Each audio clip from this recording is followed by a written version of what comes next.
Weird. You know, I'll pause recording. I have. You have water? Okay, everything you need? All right, excellent. Well, welcome everybody. Great to see you all. We are joined today by Thuy Ho, who is our Ostrom Fellow, presenting on contract framing and the reallocation of environmental risks in the Mekong Delta Rice. And I just found this fascinating, so I can't wait to learn more about it. And remember, you get a reward cookie as soon as you're done. So happy to keep the queue as always. And the floor is yours. Yeah, I'm supposed to. And also, to do a better job than I did, and the same thing. So I apologize. Please go for it. I don't want to cut you off. No, it's perfect. I just felt bad. Thank you for confirming. I should have asked beforehand. No problem. So Thuy is one of our fellows here. She's a second year PhD student in geography. She did her master's in international development studies, and she also has a master's in environmental studies from Ohio University. She was also a Fulbright scholar from 2014 to 2016, and she has also professional experience in sustainable agriculture and community-based development.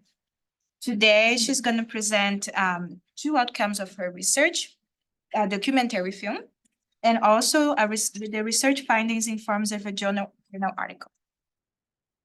Thank you, Beatrice, for introduction. Thank you, Scott. Hi, everyone. Again, I'm Thuy again. And first of all, I would like to thank Ostrom for giving me opportunities and resources to do my research. And what I'm going today is to show how I am how a PhD student in geography and what I did as an Ostrom Fellow by having a very unusual way of presentation. And thank you, Dina, and Megan, to allow me to do that, because it's not just about the presentation, but about what I did via the documentary. So environmental risk under contract farming in the Mekong Delta is the research that a part of the research that I did, and it will be in the form of a journal article that I am writing. And I hope that today I will have a lot of feedback and comments from you to improve it.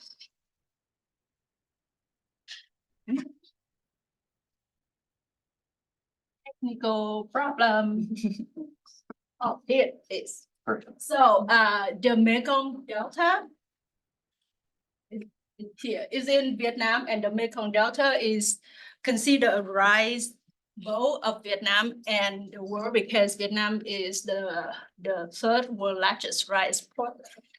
And in order to make that a position, 90% the rice are exported from or produced in the Mekong, and the Mekong Delta also contribute to a large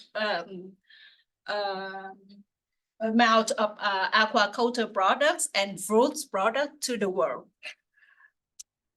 But the Mekong Delta is sinking and shrinking. Why? Because it's still beautiful Delta, but there's a lot of problem, and big problem in the future is that the intrusion of the salinity or the brackish or the salt water from the coastal area, and the disruption of the natural floods due to, you see, bunch of dams constructed from started from China to Laos, Cambodia, and within the Mekong River itself, and the erosion of the land in the middle areas of the Mekong Delta here due to a lot of the sand mining activity. That's why we say the delta is shrinking and is sinking. And there's another issue that why I call it the left behind, because the life is hard. It's hard to making life in the rural areas. So a lot of people migrated from the Mekong Delta to the other industrial zones in big cities like Ho Chi Minh City and Bình Dương and Tây Ninh to find a job. And that is the big problems of the uneven development in the Mekong Delta. And a very big problem that is not mentioned is the human trafficking involved with the migration. Particularly in agriculture, Vietnam, the largest rice exporter, but have to deal with the problem of the low quality rice. The low quality here means the pesticide residues, and there's a lot of rejections from the import countries due to the pesticide residues in rice, and that's why it make the quality of the rice is low, and the profit from it is also like low. And it's because of the pesticide and fertilizer application and intensive rice cultivation. The agriculture, the rice sector particularly deal with the issue of water contamination and soil degradation. And there's a conflict in water use for irrigation in the Mekong too, because the intrusion of the salt water to the delta, and where the rice, the double and triple rice were mainly cultivated here and need to have the fresh water for irrigation, while there's a conversion of other like crops like shrimp, particularly shrimp that competes water with the rice and fruits over here. And the social tensions come out of the conflicts of the water use is also a problem, and the rural job decline, as I said earlier. The rice is a staple crop of the country, and rice was a product and has been a product to help with poverty elimination in the country, and for exports. And in order to deal with the problem of the low quality rice, the government have issued multiple policies in order to upgrade the quality rice and upgrade the supply chain. And there are two policies that goes together by the Vietnamese government, is that the vertical linkage or contract farming. By having the agricultural firms going and to sign the contracts with the farmers, and in order to organize large-scale farming.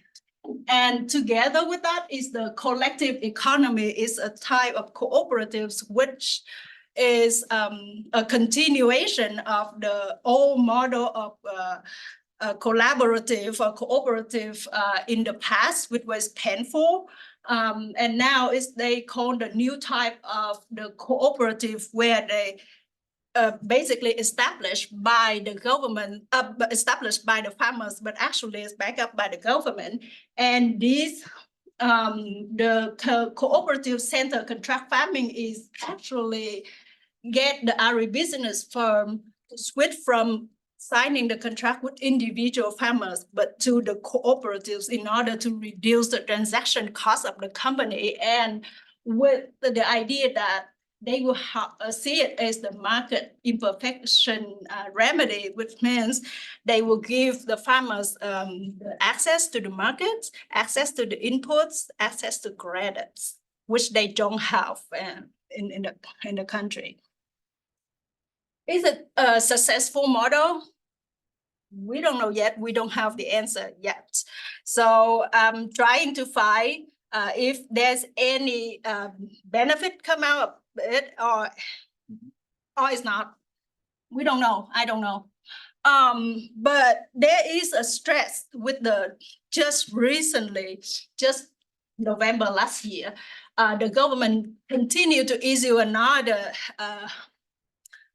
regulation, a policy, and they target up to the 2030, so like 7 years to come in to help 45,000 cooperatives with the 5 million members, 5 million farmers in the cooperatives to sign the contracts with the companies.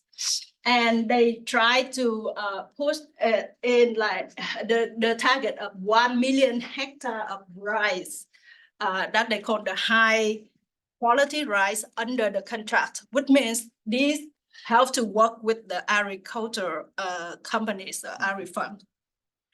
That will be the future of the contract farming. But what will be the future of the Delta? I don't know.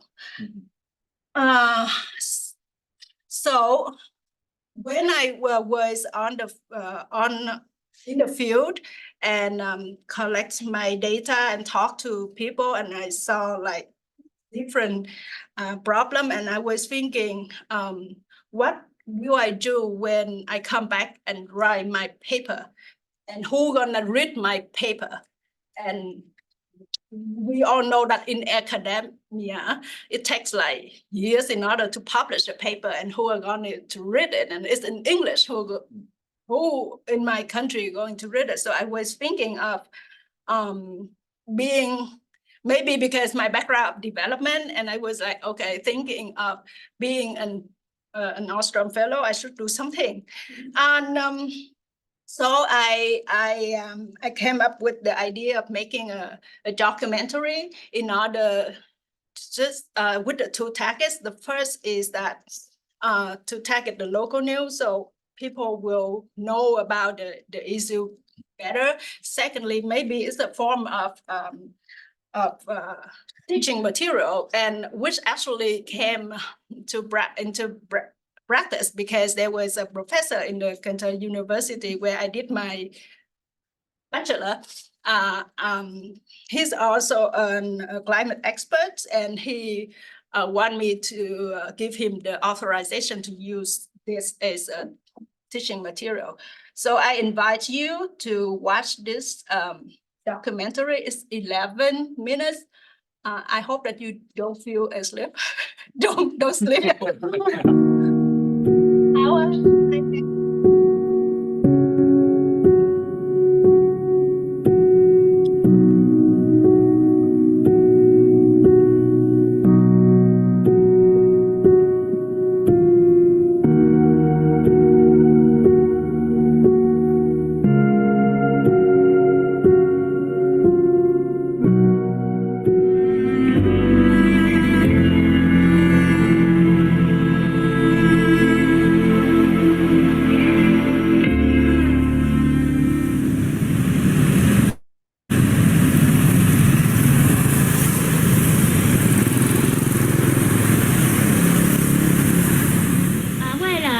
Con không có đi làm mướn, con chỉ ở nhà lo cho con thôi à.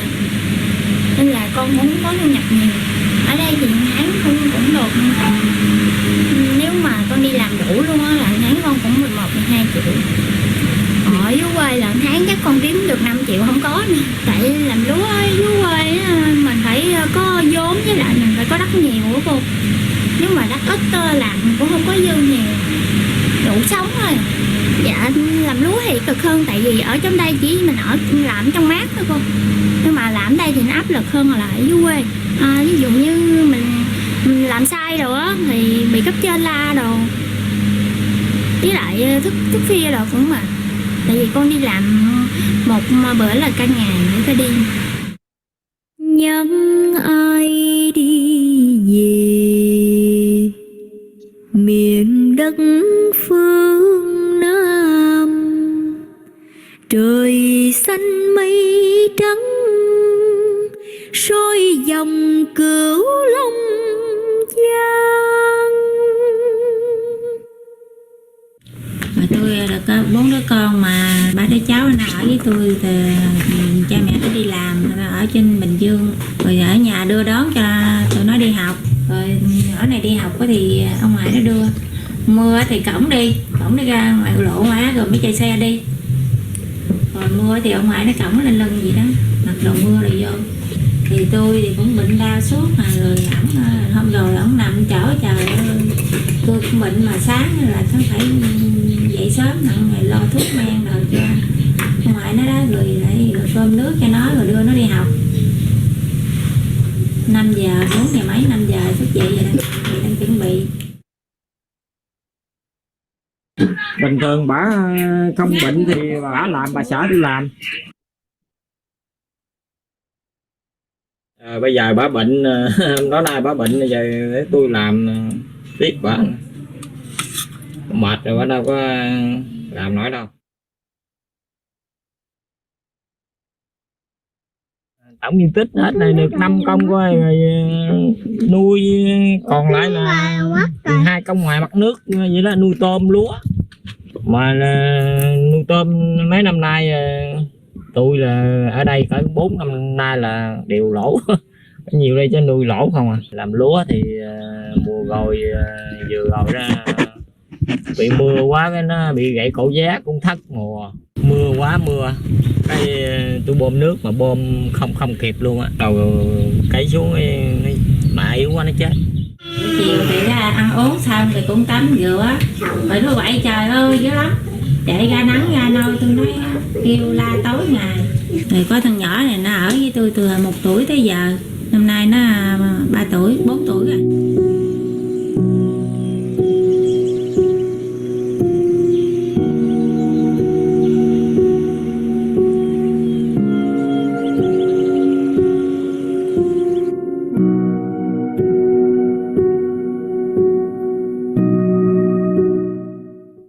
Nhận mua giống của công ty đó thì tôi giao bán cho bà con, nhưng mà bà con cái công ty không có thu lúa của bà con là được hết. Bây giờ cái lấy tiền lúa giống đó là tôi đi điện bà con tôi thu, mà bà con không bắt máy tôi phải đến tận nhà từng hộ, cũng nhiều lần quá rồi. Giờ bà con cũng hẹn lần hẹn lượt hoài, người ta nói không thu lúa thì người ta không chịu trả tiền, nên tôi bây giờ cũng còn nợ lại công ty. Tới lúa thu hoạch thì cái giá cả nó cũng không có ổn định, nhiều khi cái công ty nó cũng hơi ép giá của nông dân, thành thử dân người ta cũng không có đồng tình.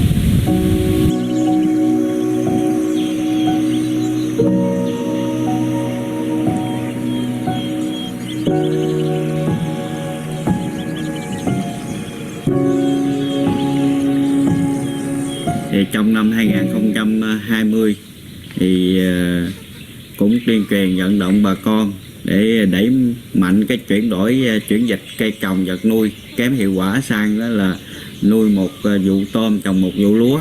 Việc nuôi tôm là không cần quá nhiều lao động để mà chăm chú vào cái việc nuôi tôm, thì chỉ cần là một người nuôi và một người phụ thôi, thì từ đó thì những người khác trong gia đình đó là không có việc làm.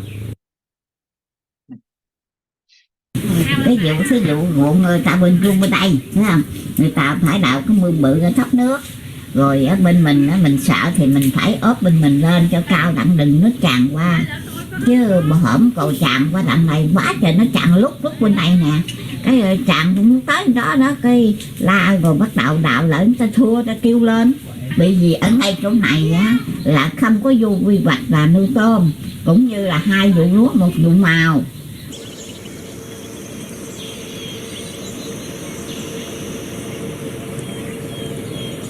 Năm đó lúa cũng thất thu rồi, thành ra nó eo hẹp, nó xài ăn uống nữa cũng không có đủ, rồi thành ra nó đi mần. Nó cũng mới về mấy tháng nay, rồi nó về nó trồng rẫy, nó bằng thành phố, nó về mấy tháng nay.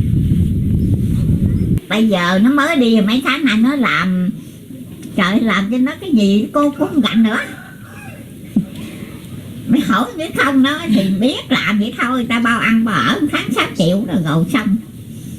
Không biết gì đâu mà nói gì, hỏi gì nó làm gì đó. Rồi cấp trước á, đi vài tháng đi qua bên Phú Quốc mà không được qua đó, cũng như tiền thì ấy mà ăn tiền nặng bác con ơi, đồ cũng mắc, rồi nó mặn đâu 2-3 tháng cái gì cắt lúa nè, thắt quá đó, cái nơi mà nó xả lúa rồi đi rồi cái ở nhà cô mướn người ta xịt thuốc cái này kia, rồi lỗ có 5 triệu mấy lỗ đó, thành ra nó nói thôi mẹ ơi chứ này đi lên trên Bình Dương mặn đó, rồi đi đó, rồi hổm nó nói mẹ để Rồi con đi thì mới đi mấy tháng nay đó. Rồi có gì thì ấy thì con điện về, rồi mẹ bệnh nhiều thì điện con. Đó, điện thì về. Ở nhà thì tiền đâu xài.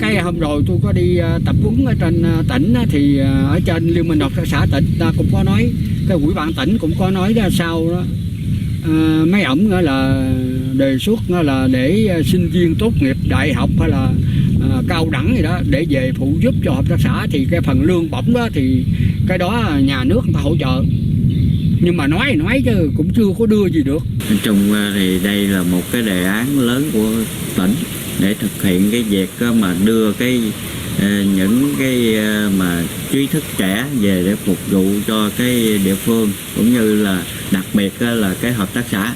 Thì trong thời gian vừa qua thì trên địa bàn huyện thì cũng chưa có cụ thể quá để thực hiện cái vấn đề này. Mấy em nó đi học hết 12 rồi về, mình kêu nó làm thì nó nói trời ơi, làm với mấy ông rồi lương đâu sống. Bởi vì cái hợp tác xã mình chưa có làm cái dịch vụ, chưa có cái lời lãi gì hết trơn. Rồi thấy nó nói vậy rồi mình nghe cũng phải.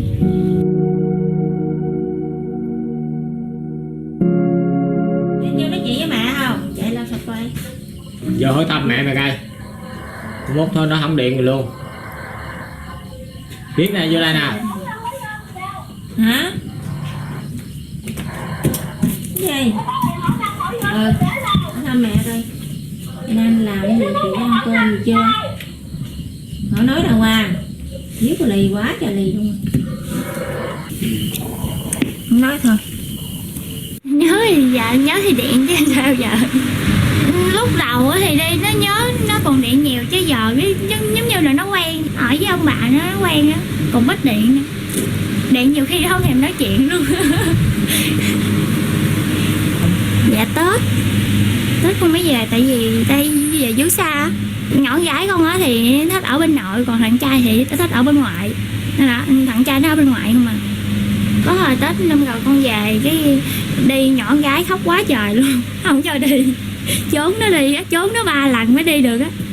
Đi sau con thì nhớ buồn, nhiều khi đi làm á áp lực cái đầu cũng tủi thân, tại vì ở trên đây có mình thôi nè.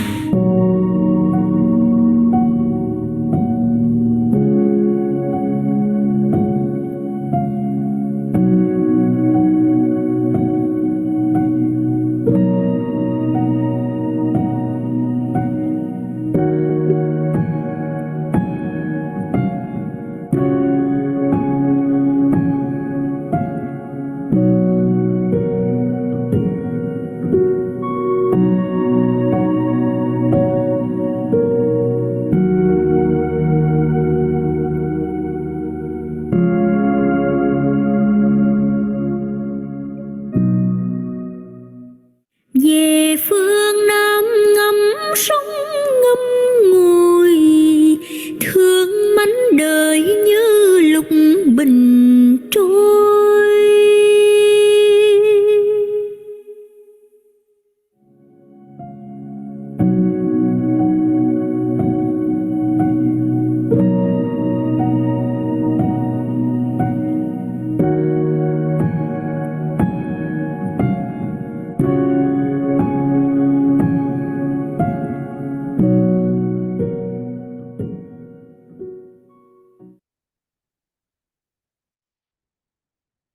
This is really well done. So there are three views in the video.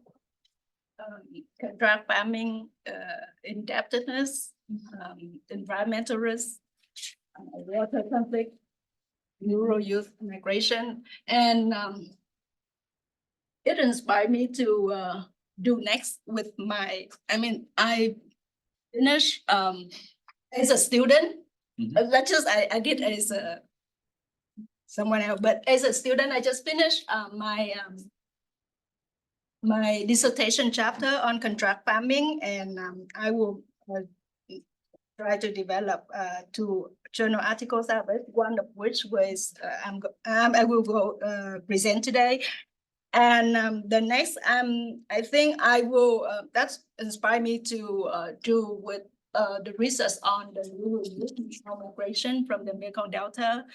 And because so many like narratives talking about the out migration from the Mekong Delta is because of the climate induced, which is it like the only reason or something else? And my assumption was the even development of the Delta, which produce a lot of food to feed the world, feed the nation, but it's underdeveloped. And the water conflicts, because that's inspired me to do the research on the water governance in the Mekong Delta.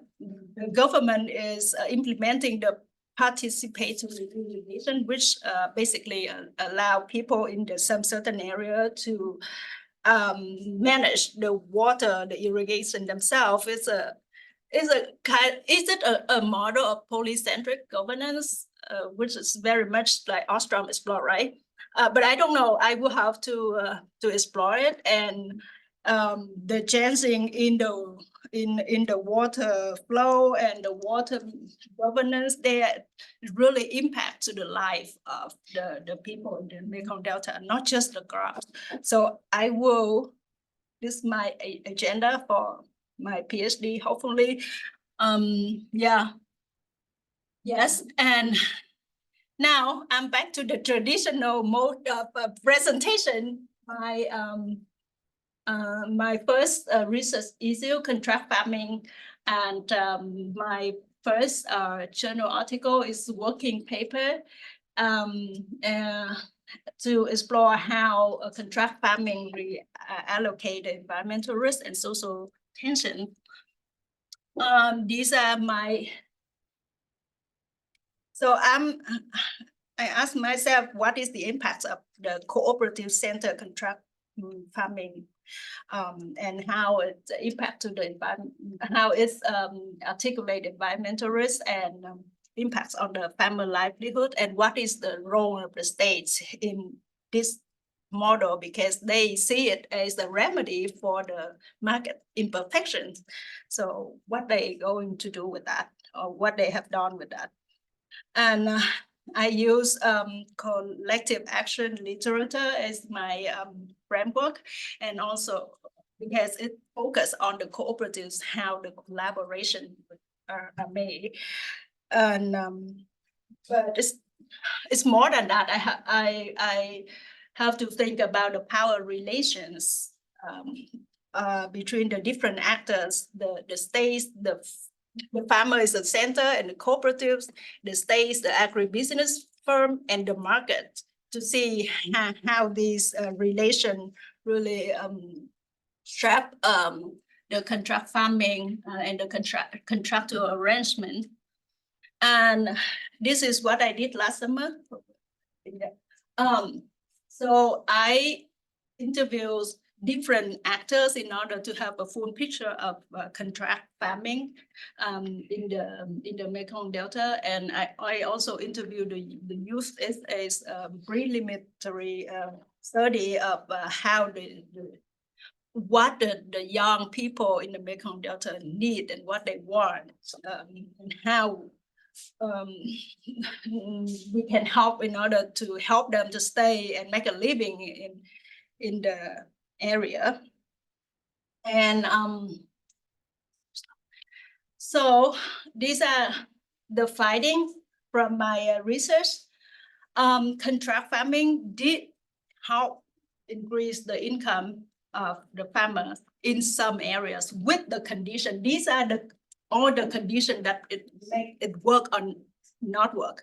So with the condition of the large farm size, and so they reduce the cost, and available infrastructure like irrigation in the upper area, a system of dike, and available supports, and the crucial important is the purchase commitment of the contract companies, because without a commitment, it felt like you see the income unchanged particularly in the coastal areas where the land size are small and fragmented.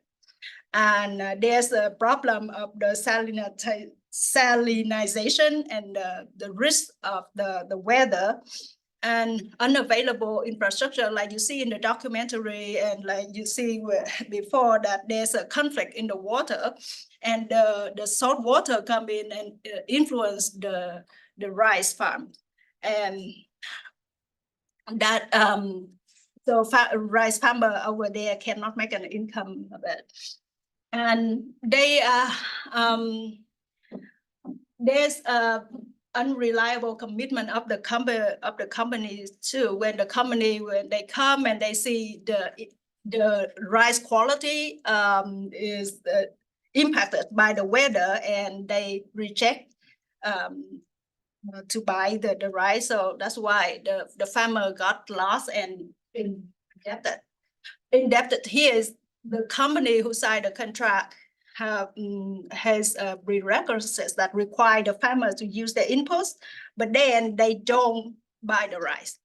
So the farmers still owe the money. The quality disputes, yes, this is all about the power relation between the company and the farmers, which are not even. The company has the right to decide on what kind of seeds that they going to sow and to grow, and the inputs materials provided by the companies, and the company will assess the quality and pay based on the assessment, and they have the right to reject. And farmers don't have the power to negotiate. And there's a lot of disputes happen in the farm, in the field. And there was one case that the farmers resented and kept the quality assessment staff of the company at their place for 2 days because of the disputes. And they had to wait for the government to come in order to rescue him, resolve the problem. And there's one thing that I found is new, across a business practice in the field that just happened, is that the self-supervision. So basically the company, they don't monitor, they provide input, but they don't send staff to monitor the practice of the farmers, because they told me that they don't have the cost to do so, and they say, oh, the farmers are doing well. The farmer, they can monitor each other, so you go monitor yourself. And but there is rewriting behavior happen, and the distrust also happen when the farmers, some farmer put more pesticide or fertilizer, but basically pesticide, because that is their behavior to minimize the risk. They have a lot of risk, a pest-induced risk, so they just try to minimize it. And when that happened and they failed the pesticide test, they are rejected. And the whole group was like, suspect each other. And this practice, I was surprised because it was not what I saw in my previous work, that it happened in different areas and used by different companies in the whole Mekong Delta.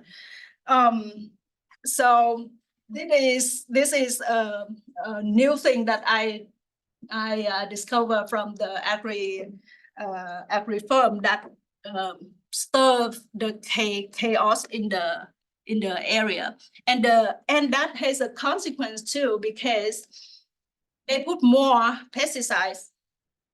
The goal of having the new practice is to improve the environment, try to reduce pesticides and try to minimize, reduce the water contamination, but actually that is a backtrack. They could not achieve that, but they will like give farmer more attention to put more pesticide. You're doing great, but we're a little over on time, so if it's possible, Yes. it's okay. It's okay, Yeah. you're doing awesome, but maybe just wrap up in the next minute or two. Yeah, so basically it is the way of the establishment, cooperative establishment is that they will use the senior farmer or the elites or the one who have relatives with the local officers in order to aggregate more farmers into the cooperatives and to sign the contract with the company. So the company is just like, okay, we have all the farmers that we need, and with the support from the government, and the government just try to count the numbers of the cooperative established, and this put a pressure on the local officers and on the farmers, and without sufficient support, this doesn't work. Mhm. That's it.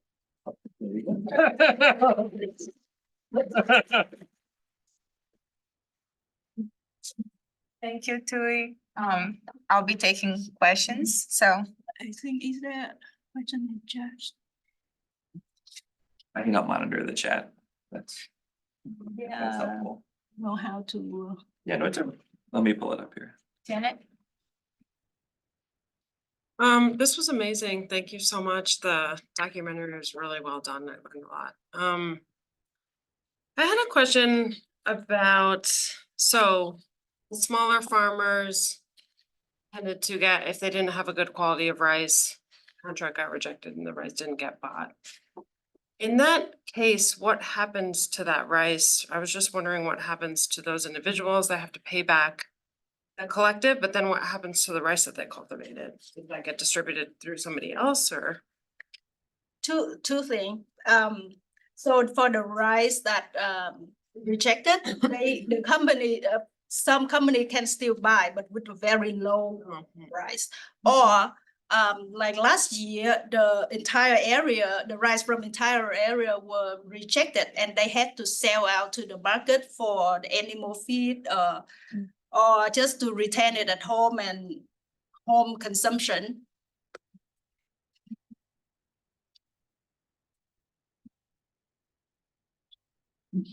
You have a question, and yeah, like I agree. The fact that you did like a full documentary on this is like, it's amazing. I have a question on the policies that are implemented so far by the government, and how like to which problems that you've described are addressing. In particular, I like the way you frame the risk sharing between like the farmers and the banks in terms of like how to how it shapes this problem. And I was wondering if there are any policies specific to address this part, because at least in the documentary, there is this mention that the government is encouraging people to go to work in these areas despite like the floodings, but that's like only taking part of like the labor aspect of it, not necessarily like addressing like the risk sharing between the banks and the farmers. So I was thinking if like there is like some policy that might be specifically doing that you are aware of, or if like that could be some of like or if you want to draw some implications on like what should the government be doing extra to address this. Yeah, I don't get the part of the risk sharing between the bank and the farmers. But yeah, I don't get. Okay, yeah. So let me perhaps. But the parts of the government is implementing the policy to get the young people, young graduates coming back to work for the cooperatives, because they realize that the cooperatives not well functioning in case of the approach that using the senior farmers who be the leaders, and farmers who own farmers who are not how to say who don't have the high capacity of management and cannot connect to the markets and cannot like it's not like high tech. Even farmers say that they cannot even like use smartphones in order to find the market or find potential buyers, and particularly the business and management skills. That is what the farmer want. The government wants to pay the salary for the young graduate to come back, but it didn't work because the salary will be paid by the government for only 3 years, and after that, the cooperative will have to pay themselves. And that doesn't work. And the salary in the rural areas so low that they cannot make the living out of it. And I don't understand about your question of between the bank and the farmers, but I can maybe elaborate a little bit on that. What I was meant is so basically in the problem you are describing, the bank might be have like less incentives to lend these farmers because they know that if there is a flooding that the farmer will not be able to pay back. So like there is a like that could be like as described like that could be easily solved if there is some sort of insurance on that loan. So it's like so that's what I meant when I refer to the risk sharing. Like both the farmer and the bank are sharing the risk of a flood, but to some extent it is the moral hazard problem in this setting. It's preventing the farmers to get like the desired credit, and I was just thinking about like if there is some dimension to that problem within your it's not example. mentioned in here in the documentary, but in my paper that the farmers and cooperatives are not able to access the local bank or office of finance or credit institution, but they have to take loan from the gray markets, and they are manipulated by the brokers also. So that's why it gives them to stick to the companies, although they know that the company may offer them the lower price, but they will have access to the credits. Insurance and the credits in Vietnam is still like up in the air. And for the credit part, the government issue the policy, but actually they require in the policy, they don't say about like requiring the collateral asset, but in reality, in practice, the local bank requires the collateral assets, which farmers and cooperatives don't have. So 80% of the cooperatives in the country have to take loan from the gray market. Mhm. There's a couple of comments in the chat that I can read off, but maybe we can go back and forth. Prefer? Okay. I think Dan had a good one. And so Dan, feel free, great to see you, to just kind of chime in, but I can also read it from the screen, whichever you prefer. I can ask it. I mean, I guess I'm, as a person who's studied cooperatives a lot in both the United States and Denmark, and also a little bit of contract farming here in the United States, I guess I'd wondered how both the cooperatives and the system of contract farming in Vietnam is similar or different to sort of, let's just say, the contract farming situations here in the United States. I mean, they seem really, really similar in the sense that pretty much all of the issues that we have here in the US seem to be arising there. And then, but I'm really interested in how the cooperatives were formed there, because I think that makes a huge difference when it comes to market power. I didn't read a lot of literature about cooperatives in the US, but globally, and particularly in developing countries, yes. And it's not unique, but it's unusual, it's not common way of establishing the cooperatives in Vietnam is that basically they want the cooperatives to function as a separate entity or like a company, but the approach of establishment of the cooperatives are actually from bottom up in a way that they want to bottom up, but actually it's top down. And basically the cooperatives function as the focal point to receive the assistance from the government, which is not sufficient yet. So, and the approach of using the elites that can cause corruption and fraud, which happened in, and I did write in my chapter 2.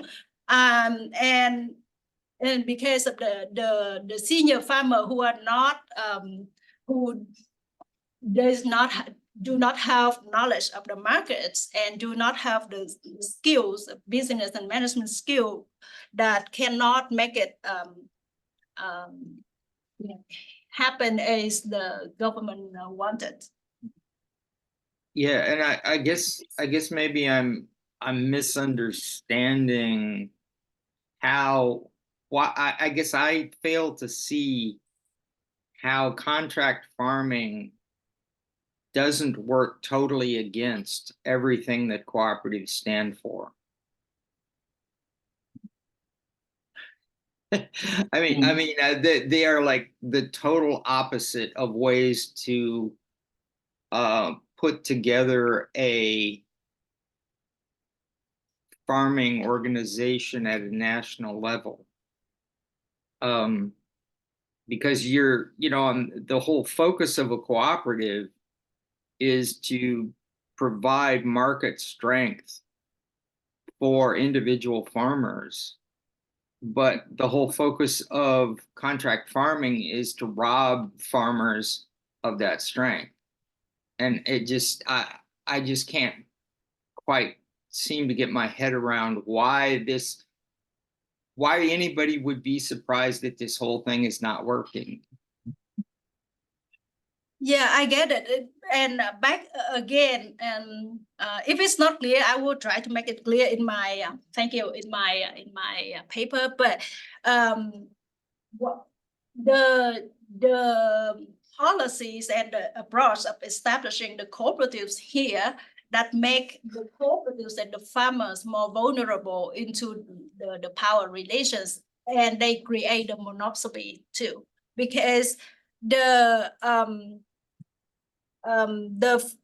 government will support the agribusiness in certain areas and gather on these farmers into one cooperatives, and the farmers in this cooperative are not able, or they don't want to join other cooperatives in other areas because it's already belong to the supply base of other companies.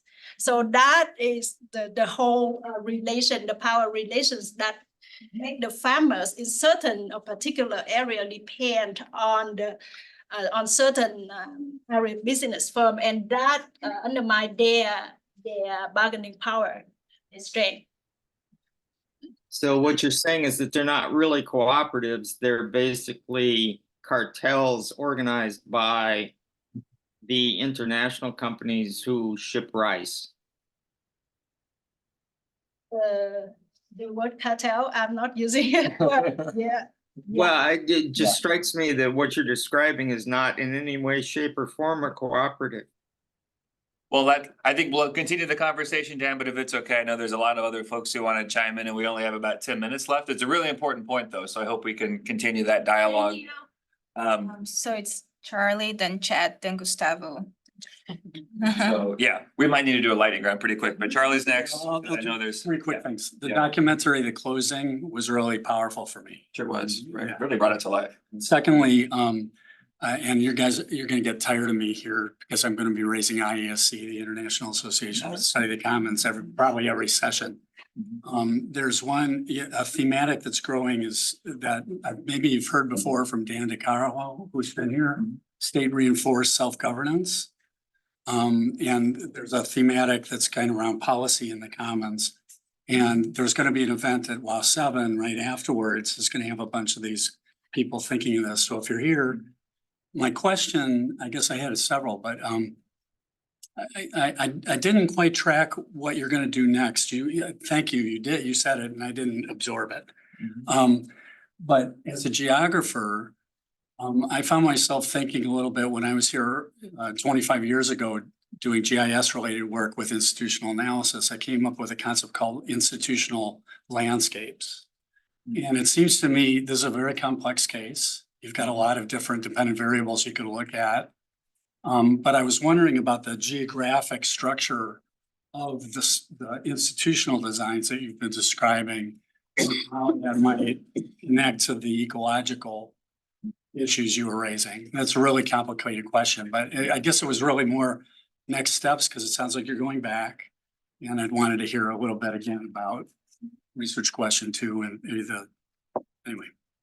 Take whatever you want to answer. Yeah, that is too many. Yeah, sorry. I cannot, right, because I'm thinking too, as a student, and on this issue, what I'm going to do next. I don't have all the answer for that.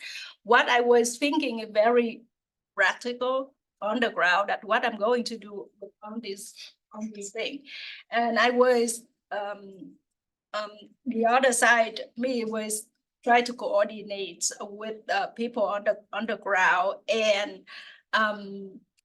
actually, I was working with a friend on the contract farming, the contracts itself, because I realized that not all the farmers get access to the legal services, and many of them, they don't understand about the contract terms and conditions. And what I did was work with a friend who delivered the training for cooperatives, and connect them with the local government in order to deliver online training on the legal terms and how the contract should be, how you should negotiate with the companies. But that is very basic step. But as a researcher, I don't have that very broad agenda right now, honestly.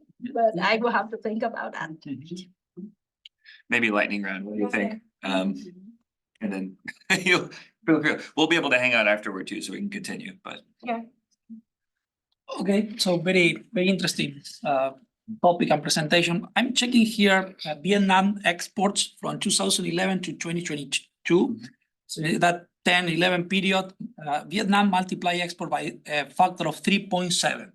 So it doesn't seem that Vietnam has a problem with exports.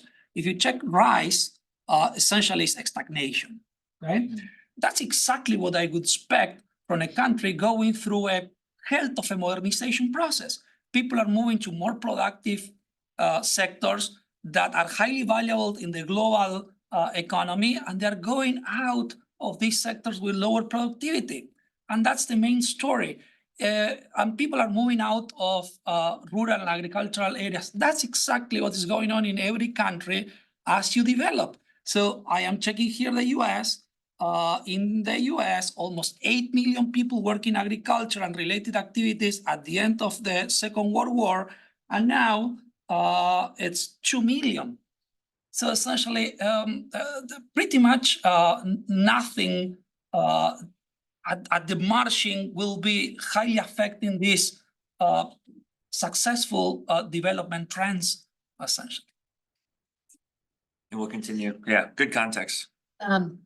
Really quick, one's building directly on Charlie's question and has to do with sort of way you're framing one of your research questions that could help you sort of the dichotomy between the sort of environmental and the institutional, like which is leading to the out-migration that you're observing. But it seems like one way of framing this that would allow you a little bit more space to navigate is sort of how does the institutional constellation or landscape, which I really like that phrase, exacerbate or mitigate environmental conditions to yield these outcomes, right? So it's just like a conditional thing. And then really quickly, I think one thing that's interesting about this sort of interaction between contract farming and cooperatives is it could be the case that it's characteristics of these particular forms of those institutions that are undermining sort of farmer autonomy and bargaining power in this. Because you could imagine characteristics of a cooperative that would actually push back on the sort of capacity of the contract farming to undermine their activities, right? And so interestingly, like to Greg's point, right, these seem to be at odds, but it could be the characteristics of this particular manifestation of those institutions that are creating that, whereas you could actually imagine this being helpful, pushing back against contract farming if it was functioning in a more inclusive, egalitarian and way. So just another way to frame that. Thank you. Yeah, I will consider, appreciate it. Mm-hmm. Was it Natalie? Yes. Yeah, I know we're running out of time, but great presentation and very interesting project. I was curious about the finding about the social capital and how you see like within these groups how it was increased. So I wonder like, yeah, if you we can chat after if you want, but like, yeah, what is like the evidence you have to say that it has increased? It has been both like in trust and maybe, or in connections, maybe more, I don't know, type of organizations. So yeah, I was curious about like, how can you like show us that there has been an increase in social capital? Yeah, like what you just say in your question, trust. Trust and support within the organization, within the cooperatives is very like crucial and important, and that we've seen in the larger co-op and particularly in the upper area, but not in the low coastal areas where the income is not increased, and they all have linked together with that trust system. Diana, did you have one as well, or? Okay. If you haven't chatted yet, I mean, your work on climate adaptation and resilience, especially in wetlands, I mean, it just seems good, okay. Congratulations to for the presentation. Good, excellent. And there's a variety of really helpful comments online, Thuy, including from Thuy Ho. We'll copy all these, but I mean, just to give them, you know, a quick second. Thuy is saying both the cooperative and firm farmer contracting systems are under the irrational collective action mechanism. They're designed for failing. How would you approach with Ostrom's framework, rational collective action in mind in this case? And then they brought up a second question about productivity. And then Jeff also had some good comments, but what we'll do is we're gonna copy all of these chats and we're gonna give them to you for feedback. And like we said with Dan as well, encourage you to continue the dialogue. Don't feel like you have to respond to everything you heard, but if you have any, you know, final thoughts, please feel free to throw them out, and we encourage people to eat cookies and keep talking with you after we're done. Thanks a lot for your comment and questions and feedback. I appreciate it. And I, as I say, honestly, I don't have all the answer for all the questions right now. And I'm so hungry. So let's have You earned your cookie. That's right. Great job.